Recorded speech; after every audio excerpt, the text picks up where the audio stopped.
I am Emily Jayson, 30 years old, from New York.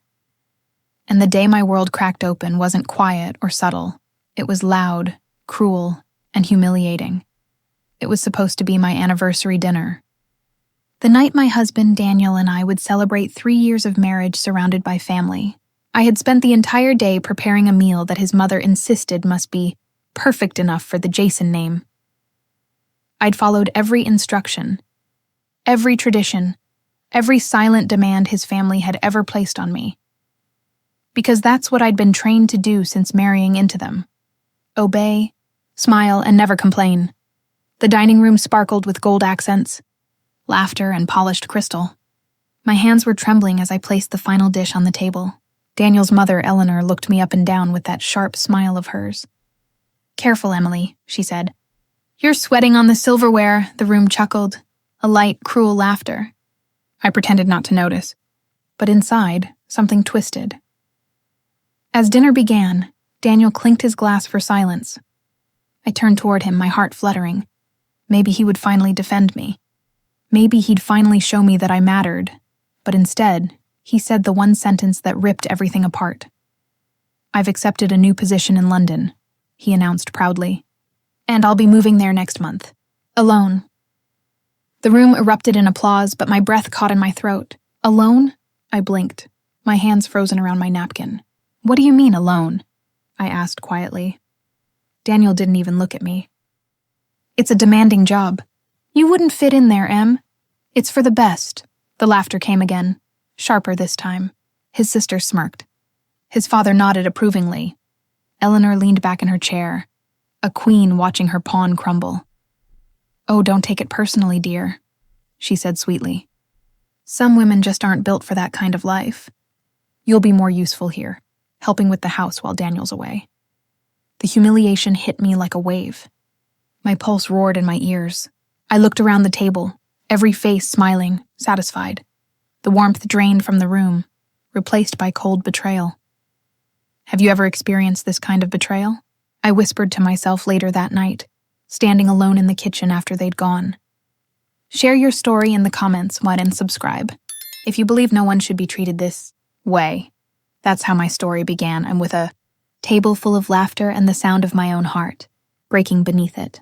After the dinner ended, Daniel disappeared into his study as if nothing had happened. I sat in the living room, still in my anniversary dress, staring at the candlelight flickering against the untouched dessert, the one I'd spent 3 hours baking, a chocolate soufflé that had fallen just like my pride. When he finally came out, I said, "You didn't even tell me." He sighed, loosening his tie. "Emily, please don't start. You wouldn't understand the pressure I'm under." "Pressure?" I repeated, my voice trembling. "Daniel, I've done everything for you, for your family, and you're leaving me like some—" "Stop," he interrupted sharply. "You always make things about you. My mother was right, Mike, you're too emotional for this." That was it. The final cut.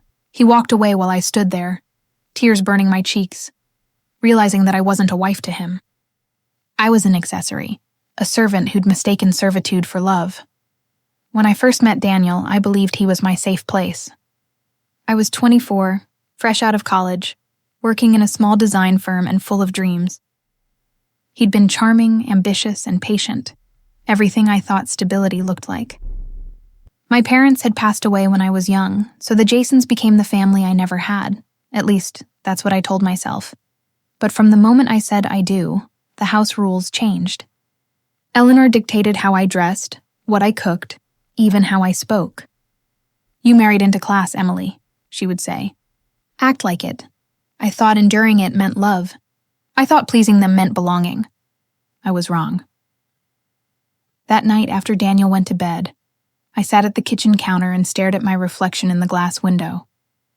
My mascara had smeared, my eyes were red, but underneath all that ruin was something else. A spark. I whispered to the darkness, "You've broken me once.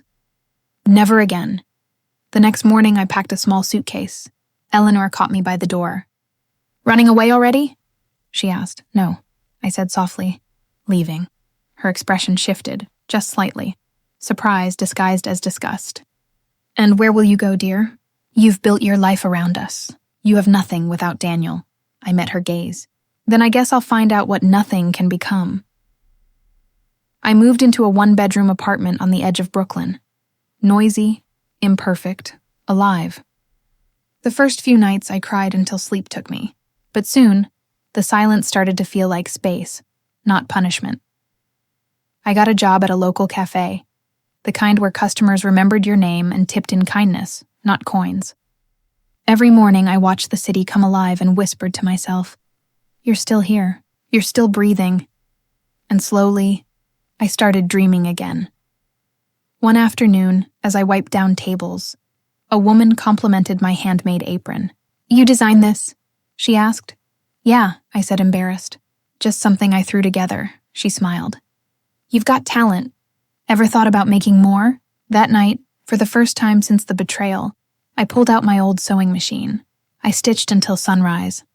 Fabrics humming, thread dancing between my fingers, grief turning into something tangible. Days turned into weeks. I began selling my designs online, small pieces at first. Aprons, tote bags, simple dresses.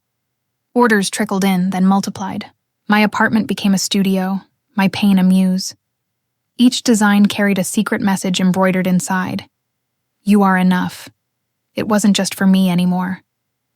It was for every woman who'd ever been made to feel small.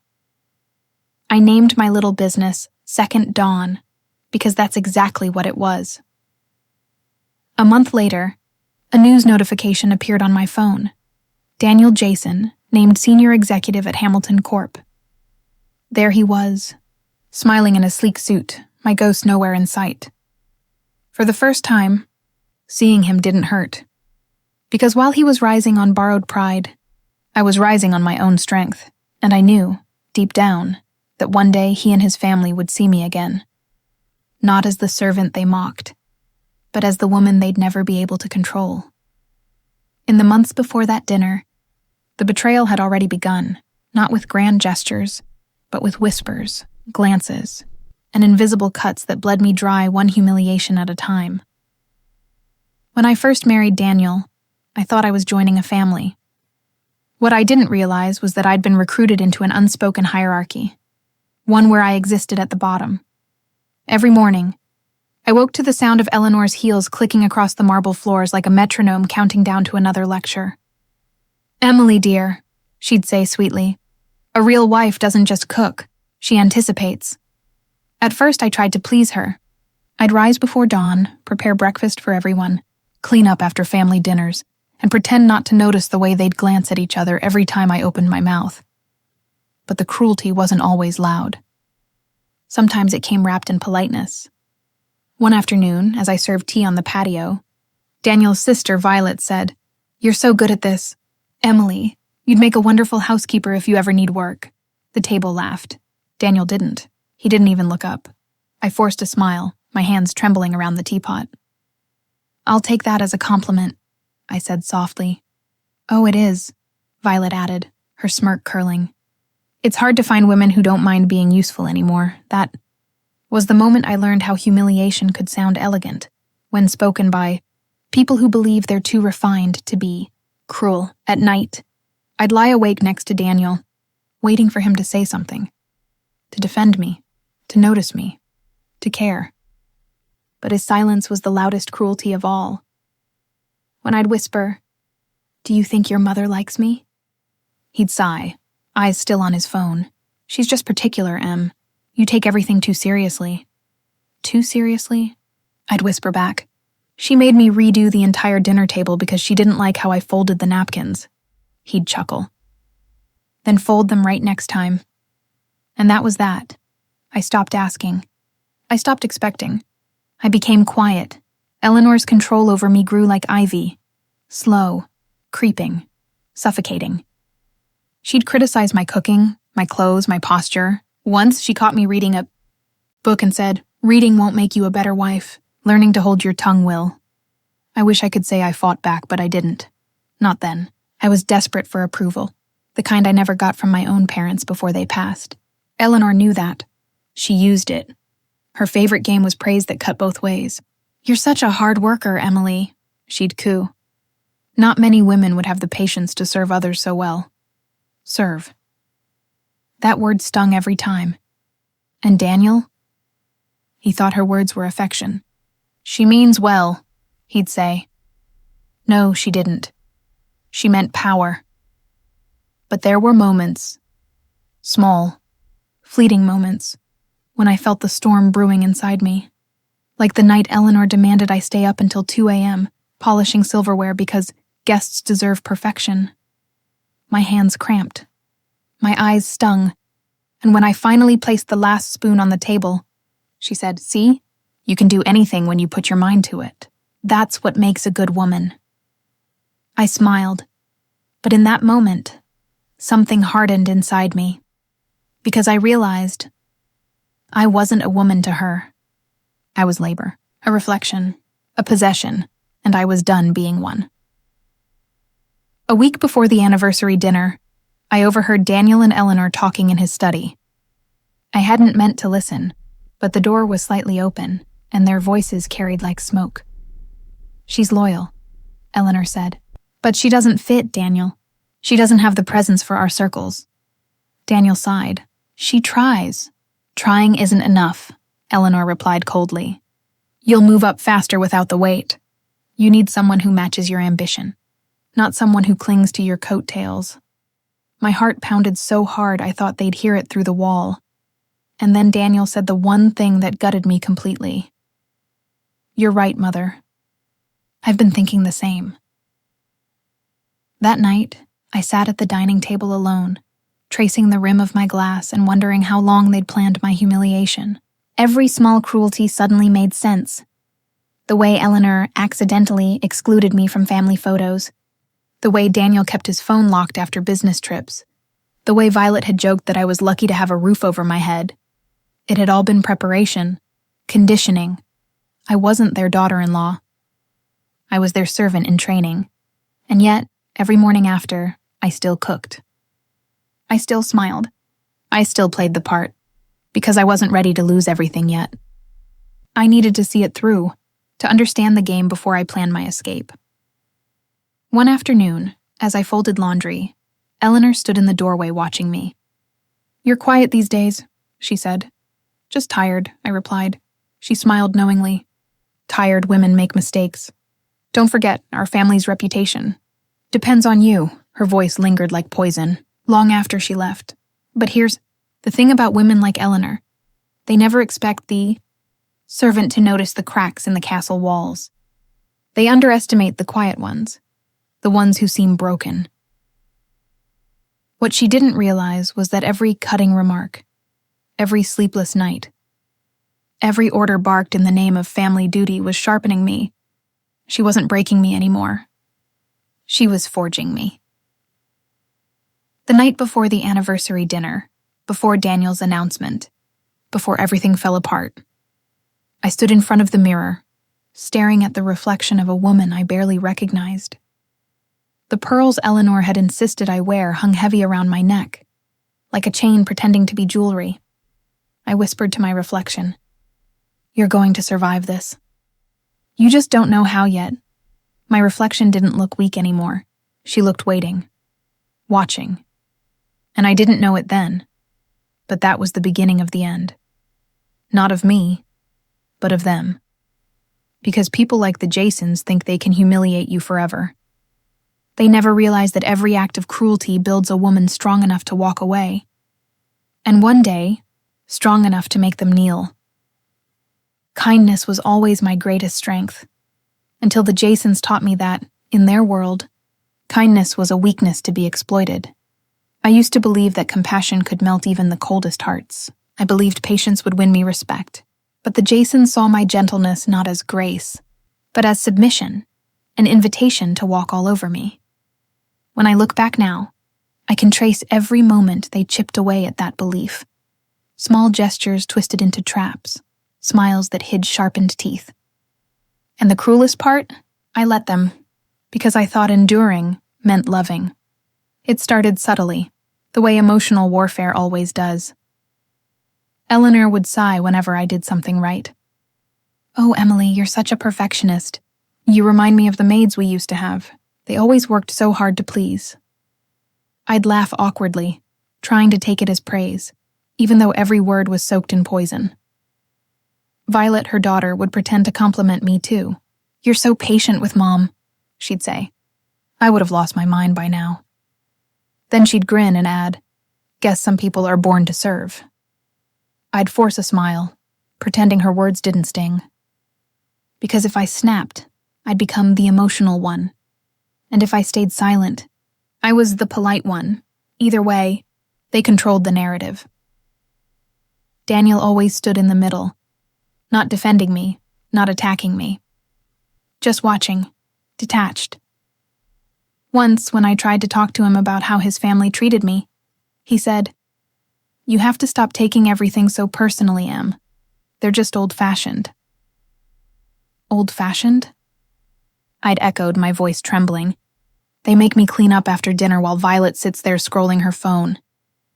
He shrugged. "You're better at organizing than she is." I remember looking at him in disbelief, realizing that he truly didn't see it, or maybe, worse, that he did and didn't care. That night, when he kissed me goodnight, I didn't kiss back, and he didn't notice. The weeks leading up to that infamous dinner were the worst. Eleanor had decided to host a fundraiser for one of her charities, an event where image mattered more than intention. "Emily will handle the details," she'd declared. It's good practice for her. I worked for weeks, coordinating caterers, florists, invitations. But on the night of the event, Eleanor introduced me to her friends as our dear helper Emily, not her daughter-in-law. Not her family, just a helper. Her friends smiled, mistaking cruelty for charm. Afterward, when I confronted her in private, she said calmly, "You shouldn't be so sensitive, dear. You're not the first woman to earn her place in a family." "Earn?" I asked. "I married your son." She smiled faintly. Exactly. Kindness kept me quiet, but quiet doesn't mean blind. I began noticing everything. The way Daniel's father avoided eye contact when Eleanor spoke too sharply. The way Violet parroted her mother's every insult. And the way Daniel would reach for his phone whenever I spoke about my dreams. He used to say, "I love your designs, Em. They're beautiful." Now he said, "You should focus on the house. It's what keeps us grounded. Another word for trapped." Then there was the day Eleanor crossed a line so deep it scarred me forever. I had been cleaning the upstairs guest room when I overheard her on the phone. Her tone was hushed, but I caught fragments. "Yes, Daniel will manage just fine in London. No, she won't be coming. She's too fragile. Always crying about something." I froze. A pause. Then Eleanor laughed softly. "Oh, you know how it is. Some women marry above their station and can't handle the pressure." I stood there, gripping the edge of the doorframe, my heart pounding so hard it made the walls vibrate. Above my station. That was what she thought of me, what they all thought. When she hung up, I stepped into the doorway, my voice shaking. "You really think that about me?" She turned slowly, her face smooth, practiced. "Eavesdropping isn't very ladylike, Emily." "Answer me," I said. She tilted her head, eyes cold. "Yes, I do. You were a sweet project. But projects don't last. You'll understand one day when Daniel moves on." I couldn't breathe. She smiled, almost pitying. "You should be grateful. We gave you a life far beyond what you would have had on your own." I remember walking out of that room, down the hall, and into the bathroom. I locked the door and stared at myself in the mirror, barely recognizing the woman staring back. Was that what I had become? A project? A convenience? Tears spilled down my cheeks, but even as I cried, I felt something else stirring beneath the grief.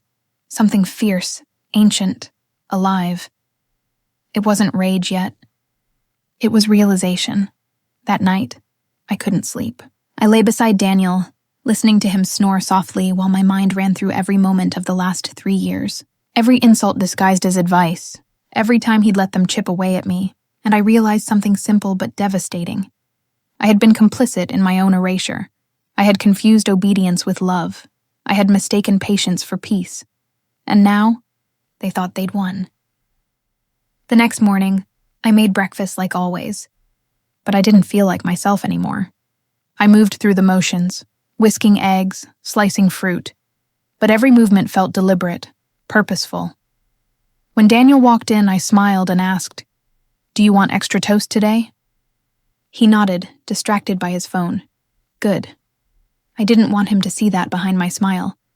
I was memorizing every detail, his habits, his tone, his weaknesses. If they thought kindness made me weak, they were about to learn what happens when kindness hardens into resolve. Over the following weeks, I started documenting everything, every financial record, every family conversation, every time they dismissed me. I didn't know exactly what I'd do yet, but I knew I was done being the quiet one. Kindness had protected them long enough. Now, it was going to protect me. And as I folded laundry one last time under Eleanor's watchful eyes, I caught my reflection in the window, calm, poised, unreadable. She thought I was still playing the role she wrote for me, but I had already started writing my own script. And in mine, the servant always rises. The night I broke wasn't the night they humiliated me at dinner. It wasn't even the night Eleanor told me I was lucky to have been chosen. It was an ordinary Thursday, the kind of night where the silence in that house pressed against me like a hand around my throat. Daniel had been in London for 2 weeks, and I was still staying in the family home. Eleanor insisted, "It's only proper. You're still part of the family." But it didn't feel like family. It felt like servitude. That evening, as I finished ironing Daniel's shirts for his next visit, Eleanor called out from the living room, "Emily, could you bring me some tea?" I bit my tongue. Of course. When I handed her the cup, she didn't even look at me. Her eyes were glued to the TV where a glossy interview played, Emily Jayson, the rising star of Hamilton Corp. He was smiling, charming, confident. The interviewer asked, "And your wife? Is she moving with you to London?" Daniel laughed softly. "She's supportive, but she's better suited here. She likes quiet things." The audience chuckled. Eleanor laughed too. "Quiet things," she said, amused. "He means small things." Something inside me snapped. I placed the cup down harder than I meant to. It clattered against the saucer, spilling tea onto her pristine rug. Her head turned sharply. "Careful, Emily," but I didn't apologize. I didn't move. I just stared at the screen, at the man who'd turned my love into a public punchline. When Eleanor saw the look in my eyes, she frowned. "What's that expression for?" "For once," I said softly, "I'm just thinking out loud." "About what?" she demanded. "About how much easier your lives would be without me here." Her smile returned. Finally, some self-awareness. I nodded, turned, and walked away. But for the first time, I wasn't retreating. I was leaving with a plan forming in my mind. That night, I didn't sleep. I sat by the window, staring out at the city lights, so alive, so free, so far away from the world I was trapped in. Every cruel word, every silent betrayal, every look of superiority replayed in my head until they fused into one burning truth. I was done being quiet. I didn't know what freedom looked like yet, but I knew I'd rather starve in a shoebox apartment than eat at their table again. By sunrise, I had decided I was leaving. Not just the house, the marriage, the name, all of it. The next morning, I walked into Eleanor's study with a small box in my hands. "What's this?" she asked, looking up from her laptop. "Everything you've ever given me," I said, setting it down. Inside were the pearl necklace, the house keys, and the family photo she'd insisted I display in our bedroom. She stared at me, stunned. "You're being dramatic." "No," I said calmly. "I'm being done." Her expression hardened. "And where exactly will you go, Emily? You have no money, no family, no connections. You can't survive without Daniel." I smiled. The kind of smile that comes only when you realize your greatest fear can't hurt you anymore. "Maybe not yet," I said. "But I'd rather build a life from nothing than keep living one that costs me everything." I left that house with 2 suitcases and a spine I didn't know I still had. The cab driver looked at me through the rearview mirror as we pulled away. "You okay, miss?" I exhaled slowly, watching the mansion fade behind me. "Yeah," I said. "For the first time, I think I am. For the first few weeks, survival was all I had." I found a tiny apartment in Queens. 1 room, leaky faucet, thin walls, and a rent I could barely afford. I got a job at a thrift boutique folding clothes and cleaning displays. The pay was small, but the independence was priceless. At night, I started sketching again. Designs that had lived in my head for years, but had been buried under other people's expectations. Lines became shapes. Shapes became stories. Each one a piece of the woman I was rebuilding. Then came the call. I was restocking a shelf when my phone buzzed. Daniel's name flashed on the screen. For a moment, I considered ignoring it. But curiosity won. Hello? His voice was smooth, practiced. Emily, how are you? Alive, I said. He hesitated. I heard you left the house. I did. Well, he said, chuckling awkwardly. I suppose a little space is healthy. You'll come around eventually.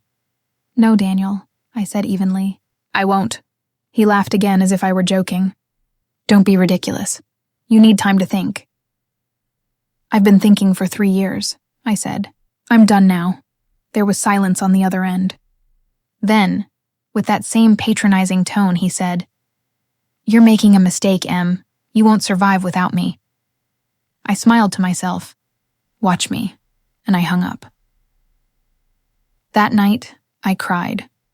Not because I was broken, but because I finally understood what freedom cost. It wasn't comfort or money. It was certainty. And I'd traded that certainty for possibility. It was terrifying, but it was mine. The next day, I started turning my sketches into real pieces. I borrowed an old sewing machine from my neighbor, stitched between shifts, and sold a few designs on an online marketplace. Orders were slow at first, but every package I shipped out felt like a piece of my past being rewritten. I named my line Ember and Thread, because like an ember, I wasn't extinguished. I was waiting to ignite. A few months later, one of my designs caught the attention of a small influencer who posted about it. Overnight, my inbox flooded with messages. Orders tripled. The boutique owner offered to let me display a few of my pieces in the shop window. Within a week, they were gone, sold out. That's when I knew. My breaking point hadn't destroyed me. It had freed me. And as my life grew brighter, the Jayson's shadows began to fade. But not for long, because fate has a cruel sense of irony. A year later, I'd get an email from Daniel himself, one that would make me laugh out loud. Subject line, business opportunity. Let's talk. He didn't know it yet, but the woman he'd left behind was long gone, and the one who'd replaced her was ready to make him and his entire family finally see what happens when kindness learns to fight back. Freedom had stripped me bare, but in that emptiness, I found something unexpected. Power. Not the loud, cruel kind the Jaysons wielded, but quiet, steady, and earned one stitch at a time. It began with survival. Late nights spent sewing by the dim light of a desk lamp, coffee gone cold beside me. Every design I finished felt like a whisper from the woman I used to be, telling me not to stop. But what started as therapy quickly became something bigger. Orders were no longer trickling in, they were flooding. My inbox pinged day and night, full of requests, compliments, and stories from women who saw themselves in the strength of my pieces. My creations weren't just clothes. They were rebellion made tangible. Each piece carried my past, the restraint of silence in the tight stitching, the fire of defiance in the color choices. For the first time, I didn't need anyone's approval. A few months later, I was working at the boutique when the owner, Rosa, waved me over. "You've got someone here asking for you." I wiped my hands on my apron and turned around, only to freeze. It was Violet. She looked uncomfortable, standing in a shop that smelled of soap and secondhand dreams. Her designer bag didn't belong among the racks of thrifted coats and handmade blouses. "Emily," she said, her tone too bright to be genuine. "It's been ages," I crossed my arms. "What are you doing here?" She smiled awkwardly. "Mom's charity gala is next week, and we couldn't find a designer who fit the vision." "Then someone sent me a link to your brand." I almost laughed. The same family that had called me the help now wanted my designs. So, she continued, glancing around, we'd love to feature one of your dresses. Of course, we'd credit you publicly. I tilted my head, pretending to think. And pay me? Her smile faltered. Well, exposure, I cut her off. Exposure doesn't pay rent, she flushed. I'll talk to Mom. Do that, I said, turning away. But tell her this. If she wants Ember and Thread, she'll pay full price. Violet blinked at me, stunned. You've changed. No, I said, smiling. I just stopped apologizing. That night, I couldn't stop smiling. It wasn't just the satisfaction of turning them down. It was the realization that I had something they couldn't control anymore. Power. Not the kind they flaunted at galas, but the kind that comes from rebuilding yourself from ashes. The next few weeks were a blur of opportunity. Orders doubled again, then tripled. I hired 2 seamstresses and a part-time assistant. Rosa, who'd once given me a corner of her shop, became my business partner. We moved Ember and Thread into a small studio. White walls, sunlight streaming through old windows, bolts of fabric lined like soldiers waiting for battle. It smelled of hope. One afternoon, while sorting through fabric samples, Rosa grinned. You realize, right? You're not just surviving anymore. You're running a brand. I looked at the studio, the laughter, the hum of sewing machines, the stack of pending orders. A brand. I'd gone from polishing someone else's silverware to building something with my own hands, and I wasn't done yet. But fate, or karma, wasn't finished either. A few months later, I got an email from a corporate client asking for a large-scale partnership. The company name? Hamilton Corp Daniels Company. For a moment, I froze. Was this a joke, a trap? But no. The email was from their marketing department, completely unaware of who I was. They wanted to collaborate on a luxury campaign for empowered women in business. The irony nearly made me laugh. I stared at the screen for a long time before replying. I'd be happy to schedule a meeting. A week later, I walked into the sleek glass building that once represented everything I wasn't. Wealth, influence, control. The receptionist led me to the conference room, and there he was. Daniel. He stood when he saw me, shock flickering across his face. Emily? Hello, Daniel, I said smoothly, setting my portfolio on the table. I hear your company's looking for collaboration. He blinked, trying to recover. I didn't realize that I built something worth your attention, I interrupted. Neither did you back then. The marketing executive smiled, oblivious.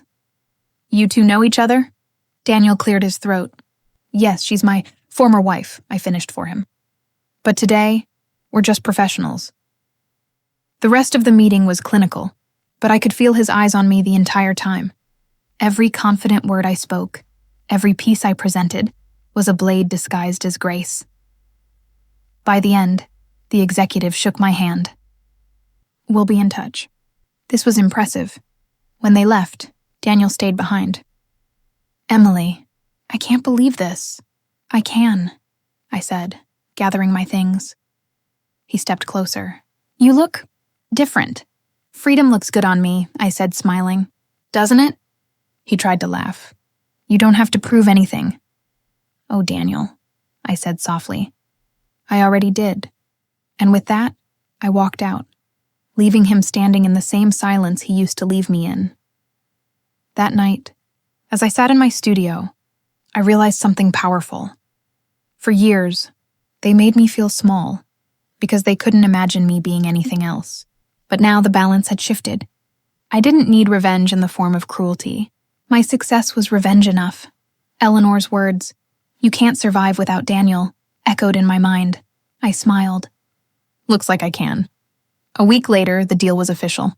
Ember and Thread would partner with Hamilton Corp for a limited edition line. When the press release went out, the headline made me laugh out loud. Hamilton partners with rising designer Emily Jayson, founder of Ember and Thread. The internet went wild. The story of a small designer making waves caught everyone's attention. What none of them knew, what made it poetic, was that the company that once looked down on me now had to pay me. And Eleanor? She'd see my name every time her son's firm sent a check. I didn't celebrate that night. I didn't throw a party or toast to revenge. I just sat in the quiet of my studio, breathing in the peace I had earned. Because power doesn't always roar. Sometimes it hums quietly in the background while everyone else scrambles to catch up. And as I watched the city lights flicker outside my window, I realized something else. This wasn't the end. It was only the beginning of my rise.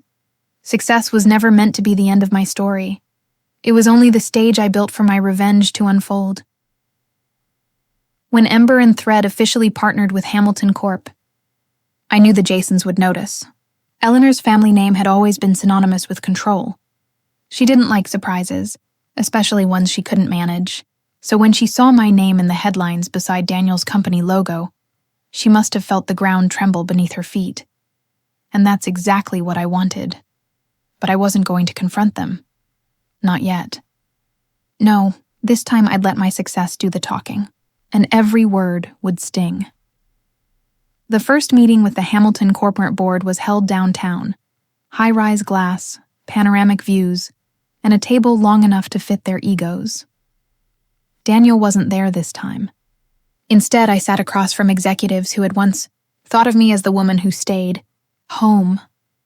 They didn't know they were shaking hands with the same woman they'd once dismissed as a liability to their golden boy.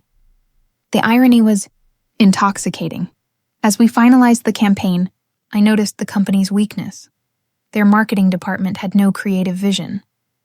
Their image was sterile, uninspired, safe. They needed me, and that realization lit a spark in me, the same one Eleanor had tried to extinguish. Over the next few months, I threw myself into the project. I designed a collection called Resurgence, every piece inspired by rebirth, strength, and freedom. The campaign slogan? The ones you doubted are the ones you should fear. Daniel's team approved it without realizing the message was for them. Behind the scenes, my brand flourished. Influencers wore my designs, fashion editors requested interviews, and orders poured in faster than we could fulfill them. I hired more seamstresses, rented a bigger studio, and finally opened my first boutique in Manhattan.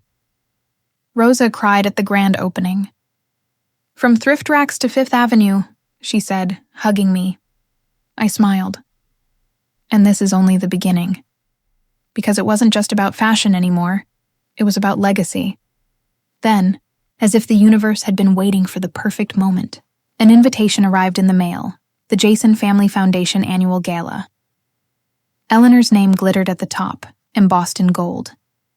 Beneath it, a note written in her perfect icy cursive. "Dear Emily, your work with Hamilton Corp.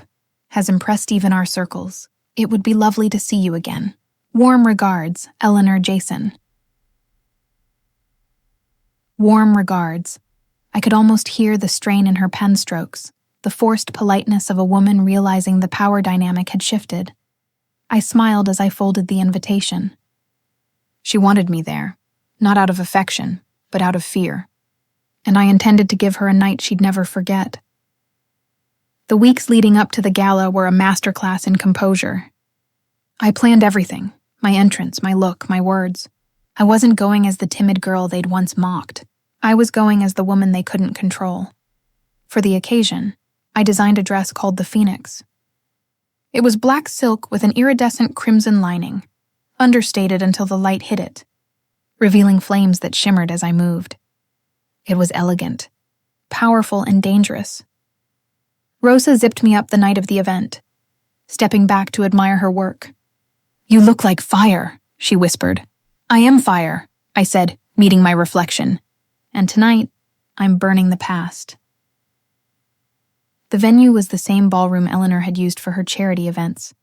Chandeliers dripping with light, champagne flowing, laughter rehearsed. When I entered, heads turned. Conversations paused. The air shifted. Eleanor spotted me first.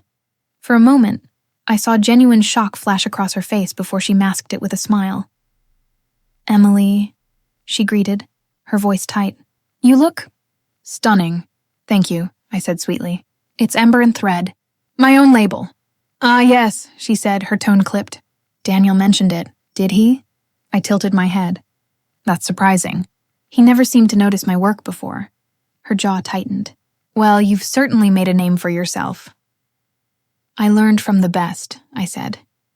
Watching you taught me everything about appearances.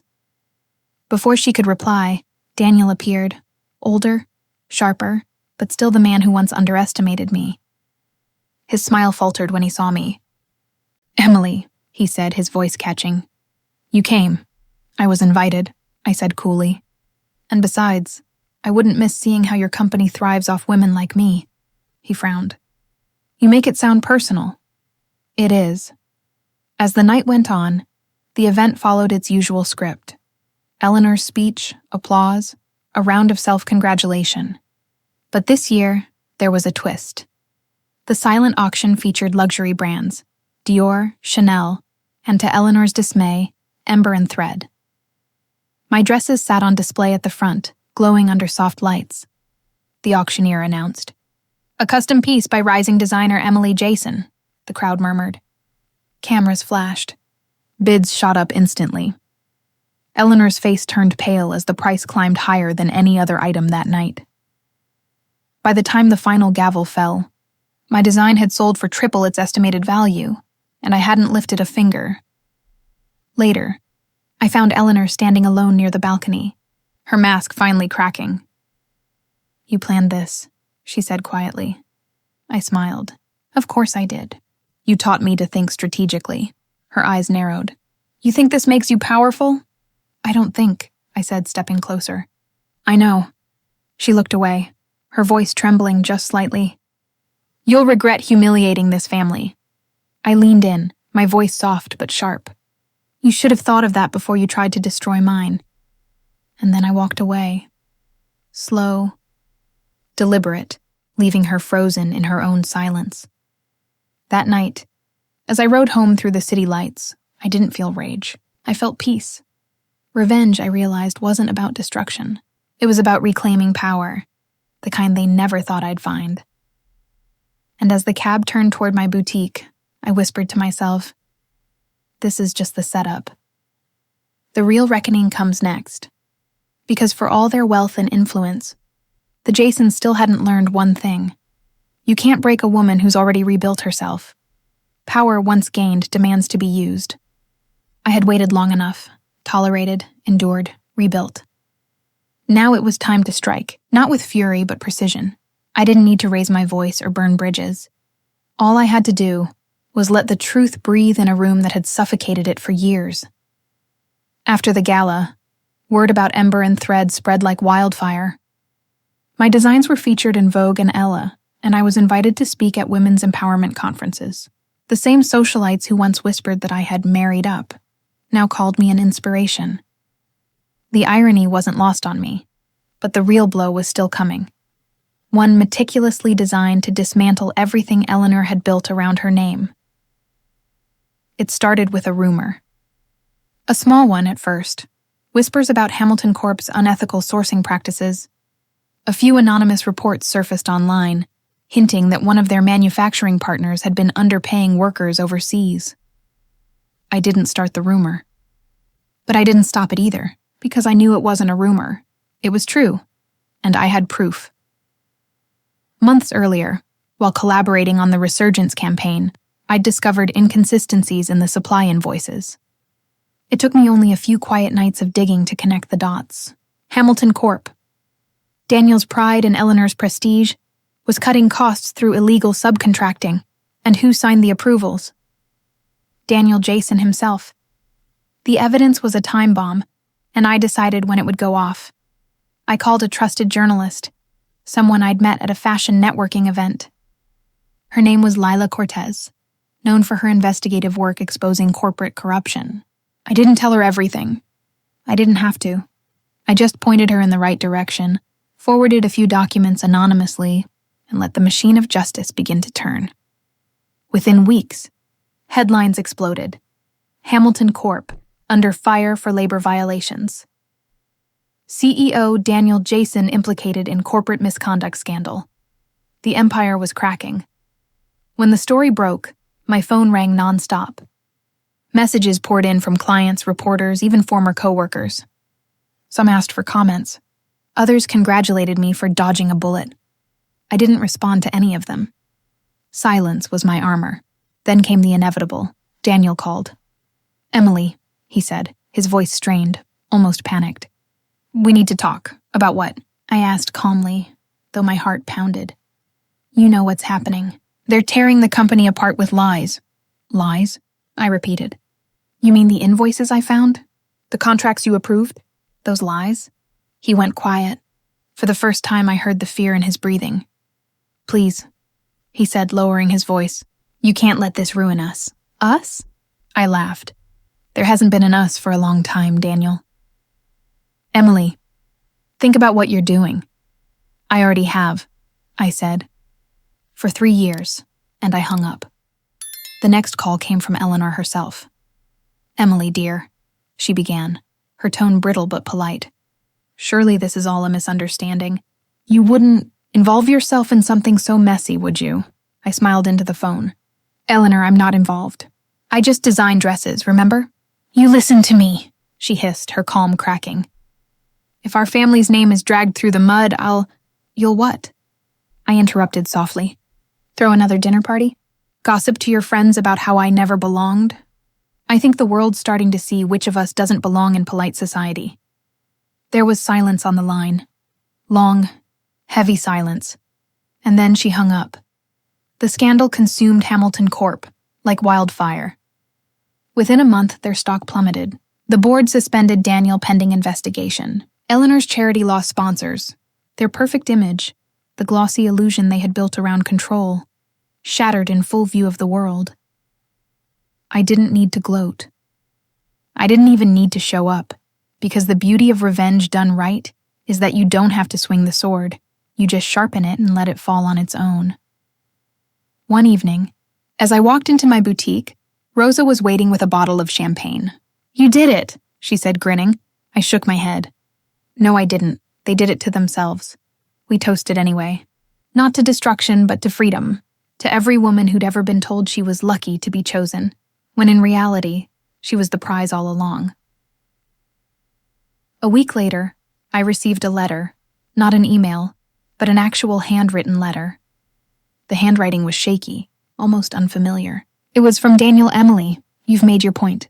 I don't blame you for hating me. Maybe I even deserve this. But please, Mom is not well. The stress is killing her. Whatever satisfaction you're looking for, I hope you found it. Daniel I folded the letter carefully, staring at it for a long time. Then without a word, I dropped it into the trash, because I had found satisfaction. But it wasn't in watching them fall. It was in finally standing tall. A month later, I was invited to speak at an event called The Power of Reinvention. The audience was full of women from all walks of life. Entrepreneurs, single mothers, survivors. As I walked onto the stage, the applause was thunderous. I took a breath and smiled. I used to think silence was noble, that if you endured long enough, people would see your worth. But sometimes, silence only feeds the ones who want to keep you small. The crowd was still, hanging on every word. So if you've ever been told you can't, that you're nothing without them, prove them wrong. Not with anger, but with success. Because nothing terrifies a bully more than your happiness. The applause that followed was deafening. Later that night, when I returned home, I poured myself a glass of wine and stood by the window. The city lights shimmered like 1,000 tiny victories. I wasn't the woman who entered the Jaysons' mansion years ago. I wasn't their project or their burden. I was the storm they created, and the calm that followed it. Revenge hadn't made me bitter. It had made me whole, and the best part? I hadn't needed to destroy them to win. They'd done that for me. Public downfall isn't loud at first. It starts as a whisper, a ripple of curiosity that grows into a tidal wave. And when it comes, it doesn't just wash away reputations, it exposes them. By the time Hamilton Corp's scandal reached full force, the Jaysons were trapped in their own web. News outlets dissected every headline, every accusation, every evasive comment from Daniel and his board. Social media devoured them. Hashtags like our Hamilton truth and our Jayson scandal trended for weeks. And my name? It wasn't tied to their shame. It was tied to the rebirth of something stronger. Reporters began reaching out, wanting my perspective as the ex-wife who rose from their shadows. I turned them all down. I didn't need to speak. The world was already doing it for me. Eleanor's pristine empire began to crumble next. Her charity lost donors, her friends stopped returning calls, and her once exclusive luncheons were quietly canceled. The society pages that used to praise her grace and leadership now printed her name alongside words like complicit and arrogant. One morning, as I sat in my boutique reviewing new designs, Rosa burst in holding a magazine. "Em," she said, breathless. "You need to see this." On the glossy cover was Eleanor, makeup faded, eyes weary, posture stiff. The headline read, "From Society Queen to Scandal's Shadow, The Fall of Emily Jayson." I traced the image with my fingers, not out of pity, but closure. She had spent years painting me as unworthy. Now the world finally saw her for what she was, a woman who built her castle on sand. But public reckoning has a cruel rhythm. It doesn't stop with humiliation. It demands honesty. And soon, Daniel tried to rewrite the narrative. He called me again, this time not with anger but desperation. "Emily, please. You don't understand. They're coming after me. I can't fix this without your help." I sat in my office, his voice echoing through the phone. "Help?" I said quietly. "You mean the kind you never gave me?" "Don't do this," he said, his tone cracking. "You're better than this." "No, Daniel," I replied. "I'm stronger than this. There's a difference," he sighed. "Do you hate me that much?" I hesitated. "I don't hate you. Hate means I still care." Then I hung up, again.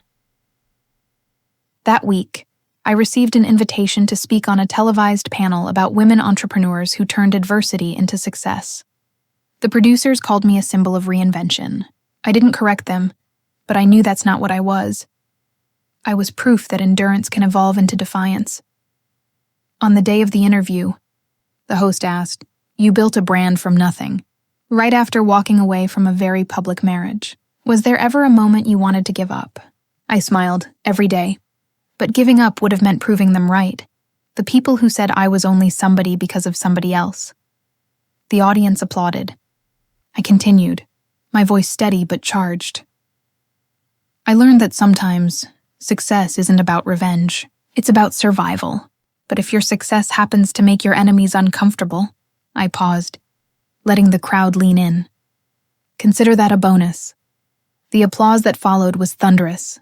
When the episode aired, my inbox overflowed, not with business proposals, but with letters from women, strangers who had seen themselves in my story. One wrote, "You gave me the courage to leave." Another said, "I thought silence was strength until I heard you speak."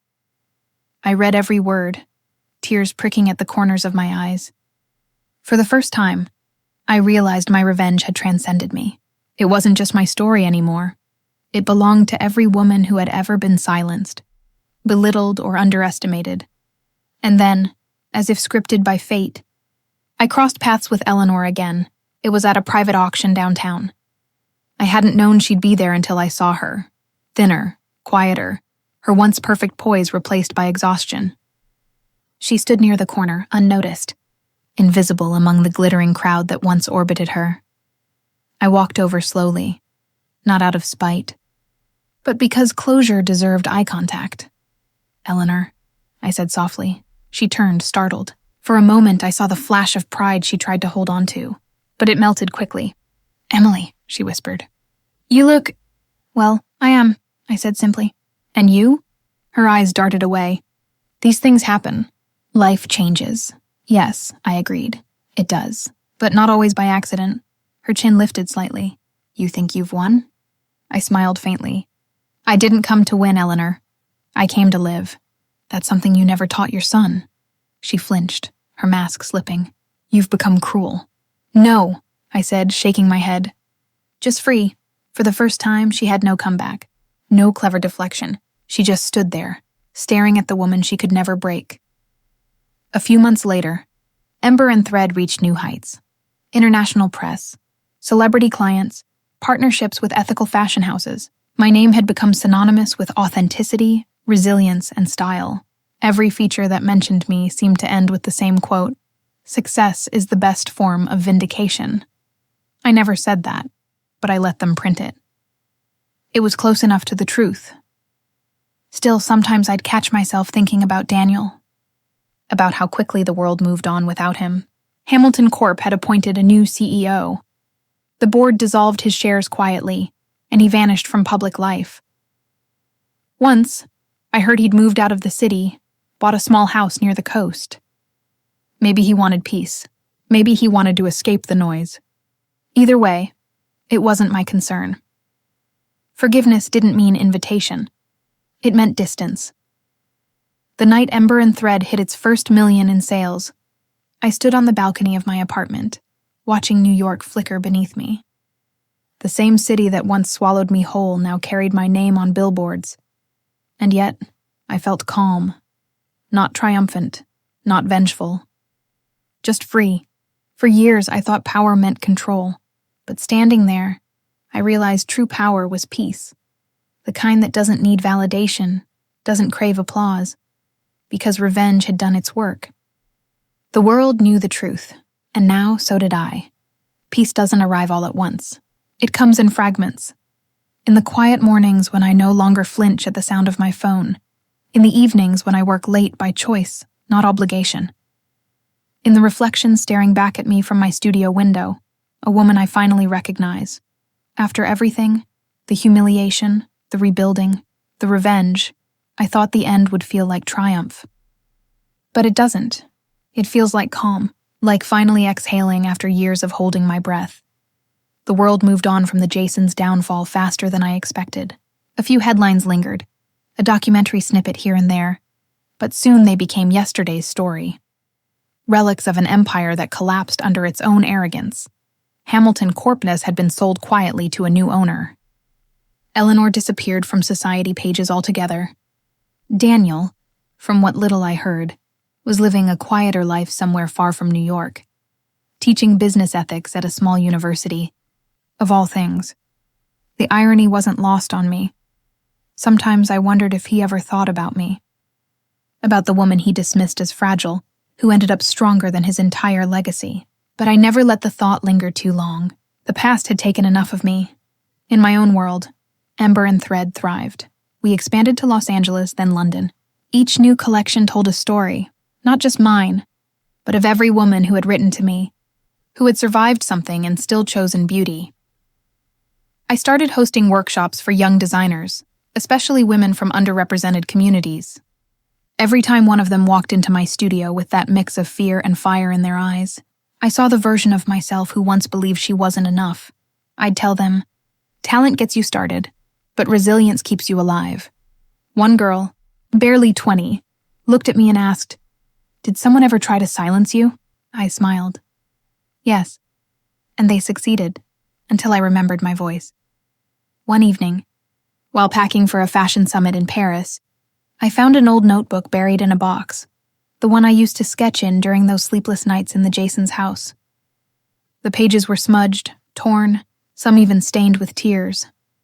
At the back, there was a sketch of a woman rising from fire, crude, rough, but powerful. I'd drawn it on a night when I felt trapped, when I still believed escape was impossible. I traced the lines gently, whispering, "You made it." That drawing became the inspiration for my next collection, the Phoenix line. Each piece embodied rebirth, transformation, freedom. And when it debuted, critics called it the emotional resurrection of fashion. They didn't know how literal that was. But the true moment of closure came months later, unexpected, quiet, and unplanned. I was at a charity auction for women's shelters, one of the few causes that still managed to pierce my busy life. After my speech, a man approached me at the exit, older, humbled, with faint lines that hadn't been there before. Daniel. For a moment, time folded back. The scent of his cologne, the way he ran his hand through his hair when nervous, all of it came rushing back. But the emotions were gone, replaced by something softer. Detachment. "Emily," he said quietly, "you look incredible." "Thank you," I replied. How have you been? He exhaled. Trying to be better. I lost everything. But maybe I needed to, I nodded slowly. Sometimes losing everything is the only way to find yourself. He looked down, then met my eyes again. I'm sorry, Emily, for everything. I didn't see who you were. I don't think I wanted to. There was truth in his voice. Raw, unpolished, human. I forgave you a long time ago, I said. Not for you, for me, he nodded. You deserve everything you've built. I know, I said gently. We stood there in silence, two people who had once been everything to each other, now strangers sharing a final kindness. Then he smiled faintly. You always were stronger than I thought, I smiled back. You always were weaker than you believed. And with that, we parted. Not in anger, but in peace. After that night, I didn't think about him again. My story had moved on. I focused on my life, my work, my purpose. I hired more women, launched scholarships, and used my platform to advocate for fair labor, ensuring no one else's hands would be exploited the way his company had done. Every stitch, every design, every campaign carried that promise. Revenge had turned into responsibility, and strangely, that gave me more satisfaction than any downfall ever could. One late evening, as I closed the boutique, Rosa walked in holding 2 cups of coffee. Still working? She teased. Always, I smiled. She looked around the shop, the walls adorned with photos from our first tiny store, the awards lined neatly on the shelf, the framed newspaper clipping that read, From Maid to Mogul. You ever miss the old days? She asked. The struggle? I laughed softly. Sometimes. It made victory taste sweeter. She nodded. You know, you never told me what really happened with them. The Jaysons. I sipped my coffee, thinking for a moment. I didn't destroy them, Rosa. I just stopped letting them destroy me. She smiled knowingly. That's enough. Yes, I said, looking around at everything I'd built. It is. When I went home that night, the city was quiet. I stood on my balcony, letting the cold air brush against my skin. The skyline glittered, relentless, alive, unstoppable. Like me. My journey had started in someone else's mansion, serving someone else's vision. But it ended here, on my own terms, in a life I designed stitch by stitch. And if there's one thing I learned through it all, it's this. No one can take away what you build for yourself. Freedom tastes different when you've earned it. It's quieter than I expected, not a victory parade, not a roar of applause. It's the kind of peace that settles deep in your bones and whispers, you made it. The storm had long passed, but its echoes remained, not as scars, but as lessons carved into the woman I became. A year after everything unfolded, I stood on the balcony of my new studio overlooking the skyline. Ember and thread had grown beyond anything I once dared to dream. Our latest collection, the Phoenix line, was set to debut in Paris Fashion Week, a first for me, and for the brand that started on a second-hand sewing machine. The world saw a designer. A success story, but inside I saw something else. A survivor who turned pain into fabric, humiliation into artistry, betrayal into beauty. Every seam, every thread was a monument to resilience. The night before my flight to Paris, I received an email from an unknown sender. The subject line was simple. You changed my life. I opened it. It was from a woman named Clara, a single mother from Texas. She wrote, I watched your interview last year. I was stuck in a marriage that made me feel small. You reminded me that walking away doesn't mean losing. It means starting again. I left. I opened my own small shop. It's not big yet, but it's mine. I stared at the screen, tears blurring the words. That's when it hit me. My revenge had transformed into something far greater. It wasn't about payback anymore. It was about permission. Permission for others to rise too. Paris was everything I imagined. Glamorous, chaotic, alive. On the night of the show, the air buzzed with anticipation. The audience was filled with editors, celebrities, and influencers, all waiting to see what Ember and Thread would unveil. When the lights dimmed and the first model stepped onto the runway wearing the Phoenix dress. The crowd went silent. The silk shimmered under the lights like embers in motion, red melting into black, like dawn devouring the night. The symbolism wasn't lost on me. Every piece that followed told a story: rebirth, strength, liberation. And as the final model walked, applause erupted like thunder. I stood backstage, tears welling in my eyes, knowing this moment wasn't about fashion. It was about reclaiming the narrative. The same woman who once stood in Emily Jayson's shadow now stood under the Paris lights, not as a reflection, but as her own sun. Later that night, after the celebration, I walked alone along the Seine. The city glowed golden, the river carrying fragments of light like memories drifting away. I thought about the girl who once begged for approval, who mistook kindness for weakness, who cried behind locked doors in a mansion she never called home. I wanted to tell her that one day, she'd be here, standing free, no longer apologizing for taking up space, because she deserved to exist loudly.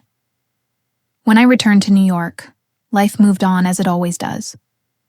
Ember and Thread thrived, new faces joined the team, new dreams took root. But I never forgot the road that brought me here, the bruises, the betrayal, the breaking. They were the price of my becoming. One afternoon, as I walked through the boutique, I stopped by the framed photograph on the wall, our very first store, tiny and imperfect. Beneath it, Rosa had taped a note that read, "From survival to success." I smiled. "From silence to strength," I whispered back. Weeks later, I was invited to give a commencement speech at a design school, the same kind I once dreamed of attending. Standing on that stage, looking at all those young, eager faces, I began. When I was your age, I thought success meant being chosen, by a job, by a partner, by a family. But the truth is, you don't need to be chosen. You can choose yourself. A hush fell over the crowd. You'll meet people who underestimate you, who mistake your kindness for submission. Let them. Because one day you'll surprise them, not by shouting, but by shining. The audience rose in applause, and for a fleeting moment I saw my younger self among them. Wide-eyed, terrified, hopeful, she smiled. A few months later, I found myself back on my balcony one quiet evening. The city hummed below me, the sky streaked with gold. I held a cup of tea in my hands. Simple, steady, enough. In that moment, I realized I didn't need closure from anyone else. I'd already given it to myself. Eleanor and Daniel were ghosts now, lessons, not enemies. Their names no longer carried pain, just history. They were the villains of one chapter, not the authors of my story. I had written my own ending. I took a deep breath and looked out at the horizon. The sun was setting, but its light lingered, stubborn, beautiful, refusing to disappear. It reminded me of something I had once said in anger. You can't break a woman who's already rebuilt herself. Now, I understood it fully, because rebuilding doesn't mean returning to who you were. It means becoming someone new, someone untouchable. And if my story resonated with you, I said softly, imagining the faces of the women who would watch this someday, please like, subscribe, and share it with someone who might need to hear that they too deserve respect and unconditional love. I paused, then smiled. Because sometimes, the fire that destroys us is the same one that forges who we're meant to be. The camera of my mind faded to black. No dramatic music, no final line. Just peace.